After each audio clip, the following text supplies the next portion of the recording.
જૂનાગઢનું ભવનાથ મંદિર ફરી એકવાર વિવાદોમાં સપડાયું છે। સાધુ શિવગીરી બાપુએ તંત્ર સામે ગંભીર આક્ષેપો કરતા કહ્યું કે ભવનાથ મંદિરમાં સાધુતાનો અભાવ જોવા મળી રહ્યો છે અને તંત્રની નિષ્ક્રિયતાના કારણે સદીઓ જૂની પરંપરા તૂટી રહી છે। છેલ્લા 10 મહિનામાં 3 સાધુઓની હકાલપટ્ટી કરવામાં આવી છે, જેના કારણે હાલ મંદિરોનો વહીવટ સંસારીઓના હાથમાં આવી ગયો છે। તંત્ર મંદિરનો પાટોત્સવ ઉજવવાનું પણ ભૂલી ગયું છે।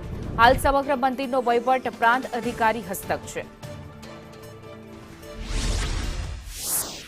એસડીએમ સાહેબ રૂબરૂ મુલાકાતે મને બોલાવ્યો અને એવું કહેવામાં આવ્યું કે બાપુ તમે કાલથી અહીંયા ના બેસતા, સાંજે આવો, આરતી કરી અને જતા રહેવાનું, અહીંયા બેસવાનું નહીં।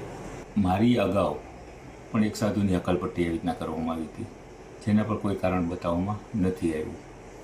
એની પહેલાં બી એક સાધુને એવી રીતના અકાલપટ્ટી કરવામાં આવી। પણ ટૂંકમાં કહેવાનો મતલબ એવો કે જો સાધુ મંદિરોમાં ના બેસે અને સેવા પૂજા ના કરી શકે તો શું આ બધો હક માત્ર સંસારીઓને, પૂજારીઓને પ્રશાસને આપેલો છે?